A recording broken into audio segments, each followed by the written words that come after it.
नखर मन्त्रि बिथाङा अलरेडि जोंनि जि बडलेण्ड ओनसोलखौ शिक्षित ओनसोल हिसाबै 125 एमेन्डमेन्टनि गेजेरजों बिनि माखासे गोहोखौ दाजाबदेरनाय गिबियाव मानगोनां मेलेमजिबि रायजो राजा नोंथांमोनखौ खुलुमनायजों लोगोसे आंनि बे भिडिअ आं बरायग्रोना लानाय जाबाय। मैयानि मोनसे भिडिअआव चिरां डिस्ट्रिक्टनि सिङाव थानाय अदालगुरि सान्तिपुर होननाय गामिनि बर' फिसाफोरखौ फरेस्टनि मानसिफोरा इभिकसन खालामनो थांनायनि सायाव फंनैसो बाथ्राखौ लानानै आं बाथ्रा बुंदोंमोन। बेवहाय अदालगुरि जायगाखौ अदालगुरि डिस्ट्रिक्ट होनफ्लांदों दे आङो, गोरोन्थि दा बुजिसै। 2003 मायथाइनि 10 फेब्रुआरियाव जेब्ला मानगोनां बिएलटि ब्रादार्समोना आसाम स्टेट आरो इन्डिया गभर्नमेन्टखौ लानानै मोनसे गोजोन गोरोबथानि गेजेरजों बिटिसि एकर्डखौ खालामनानै लाना फैनाय जादोंमोन आरो बे बिटिसि एकर्डनि गेजेरजोंनो जोंनि बिटिएडि एरियाखौ लानानै पलिटिकेलि गभर्नमेन्ट रुलिं खालामनो हानाय मोनसे मोन्थायखौ मोनजेननो हादोंमोन। 17 इयार्स बिटिसि गभर्नमेन्टनि डिपुटि सिएमनि चेयाराव जिरायनानै बिटिसि गभर्नमेन्टखौ सालायबोनो सुबिदा मोननाय, खाबु मोननाय मानगोनां खाम्फा बरगयारी बिथांनि बाथ्राखौ जों दिनै बुंनो थाङोब्ला 2027 जानुवारियाव जेब्ला बिटिआर पिस एकर्ड एग्रिमेन्टआ जादोंमोन अब्ला मानगोनां खाम्फा बरगयारी बिथाङा बुंदोंमोन जे बिटिसि एकर्डआ सोरगो, बिटिआर एकर्डआ नोरोखसोनो। दा दिनै फैयै फैयै जाय एकर्ड बिटिआर एकर्डखौ बिथाङा नोरोख होननानै सोंखारिदोंमोन, बखिदोंमोन, रायदोंमोन, बे नोरोगावनो थांनानै बिथाङा दिनै रायजो राजानि खामानि मावनो थाखाय दिनै बिथाङा आगान हैदों। अब्ला साननानै नायदो रायजो राजा नोंथांमोन, जेब्ला बिपिएफ पार्टिया 17 इयार्स बिटिसि गभर्नमेन्टखौ सालायबोबाय थादोंमोन बै समाव स्पेसियेलि पार्सनेलि खाम्फा बरगयारी बिथाङा गावनि समस्थियाव माबेबा मोनसे समाव देरहाबोआखै, नाथाय अब्लाबो बिपिएफ पार्टिनि मेजरिटियाव बिथाङा बिटिसिनि डिपुटि सिएमनि चेयाराव जिरायनानै बिटिसिखौ सालायबोनो खाबु मोन्दोंमोन। दा फैयै फैयै दिनै जों नैबे स्टेजाव बे बाथ्राखौ बुंनो हायो जे पलिटिकेल सिस्टेमाव जों रायजो राजाफ्रा रावबो सासेबो पलिटिकेल लिडारखौ जों फोथायनो हाया। दा समाव मानगोनां प्रमद बर' बिथांमोनजों थाफानाय माखासे सेलादार बेलादार दैदेनगिरिफ्रा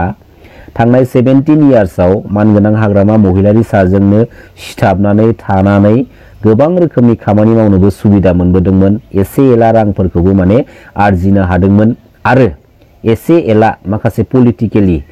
रोंगौथि नलेजफोरखौ आरजिनानै लानो हादोंमोन। दा बैफोर मानसिफ्रानो बेरा बारनानै दिनै मानगोनां प्रमद बर' बिथांजों सापर्ट होफैदों आरो बैफोर मानसिफ्रानो बै बिपिएफनि समाव गोबां रोखोमनि माने करपसननि खामानिफोरखौबो मावबोदोंमोन आरो दिनै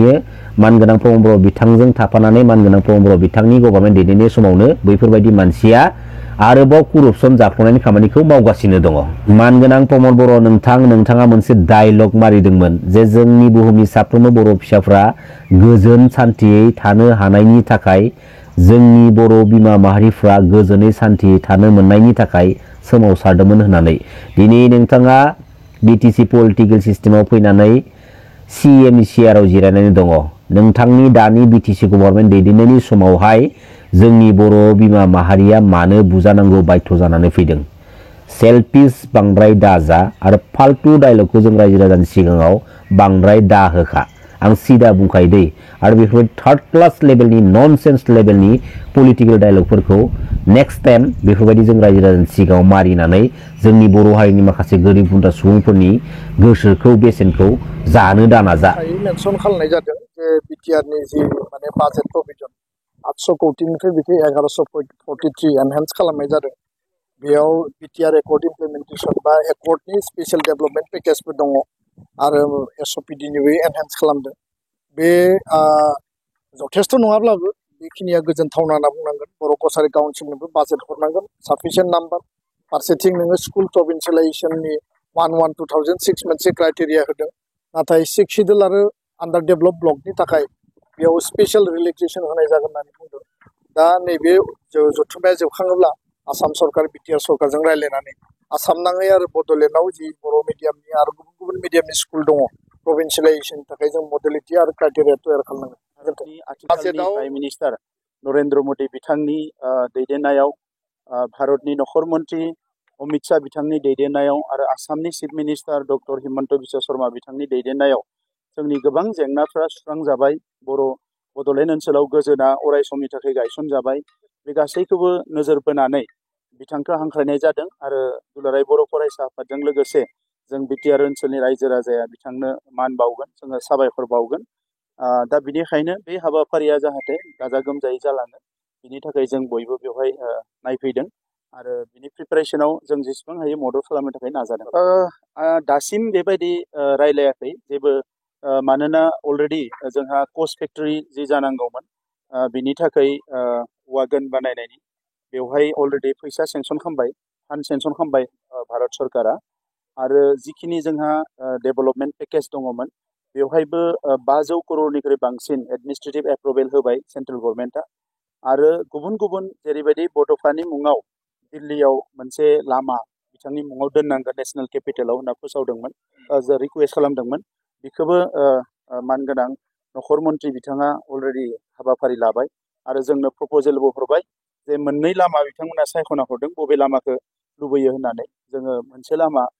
बेवहाय जों सायख'नानै हरदों दा बेबायदिनो गुबुन गुबुन हाबाफारिफोर बे माखासेया सोलिगासिनो दङ दा नंखायनो बिथाङा फैनायानो जोंनि थाखाय जोबोद गोनां बाथ्रा आरो बिथाङा फैनानै जिहेथु बड'लेण्डजों 2020 मायथाइ गोरोबथानि उनाव जोबोद क्ल'सलि बिथाङा नांफानानै दङ आरो 2020 मायथाइनिफ्राय बड'लेण्डआव बिथाङा फैनाया नैबे 5थि खेब जागोन माने कन्टिनिउ बिथाङा बड'लेण्डआव फैगासिनो दङ भारतनि प्राइम मिनिस्टार बिथाङा थाम खेबनि थाखाय जोंनियाव फैना थांबाय 2020नि सिगाङाव बिनि सिगाङाव 10 बोसोर 15 बोसोर हम minister prime minister chief minister जोंनि ओनसोलाव फैयामोन दा बिथांमोना जेला फैबाय बावैसो नोंथांमोना बयबो नुदों आंबो दङमोन दिल्लीयाव खुंनाय जि बड'लेण्ड महाउत्सब बेवहाय बर' थुनलाइ आफाद बर' फरायसा आफाद हारिमु आफाद बयबो जयै खुंनाय बेवहाय प्राइम मिनिस्टार बिथाङा गावनो फैनानै बर' हारिखौ बाख्नायनायजों लोगोसे बड'लेण्ड ओनसोलनि जिखिनि खामानि मावनाय बेखौ मोनसे मडेल हिसाबै गुबुनफ्राबो सोलोंनांगौ होननानै बुंदों दा बेनिफ्रायनो बुजियो जे भारतनि जायफोर दैदेनगिरि हादोरनि दैदेनगिरि बिथांमोना बड'लेण्डजों बेसेबां खाथि सोमोन्दो दायो लानानै दङ बेखौ जों बयबो आयेनगत भाबे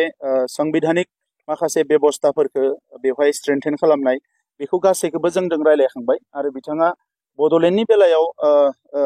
जों दा बुजिनायाव 100% एग्रि जानानै दङ एनि टाइम एमेन्डमेन्टखौ पार्लियामेन्टआव लाबोनो थाखाय नाथाय जिहेतु भारतआव सा सानजा भारतआव मोनसेल' नङा गासै गं 10 जोंहा 6 शिड्युल काउन्सिलफोर दङ दा नंखायनो बाखि जि काउन्सिलफोर दङ बिथांमोननिया सोरबा माबा अबजेक्सन माबा माबि जेंना बेबायदि दङ पलिटिकेल लेभेलावनो जा बा बिसोरनि गावसोरनि लेभेलावनो जा बिनि थाखाय हयथ' एसे आवगायफैसे जानो हायो नाथाय जों दासिम रायलायनानै जेखौ मोनबाय प्राइम मिनिस्टार आरो हम मिनिस्टार बिथांमोना जोंनि एमेन्डमेन्टनि थाखाय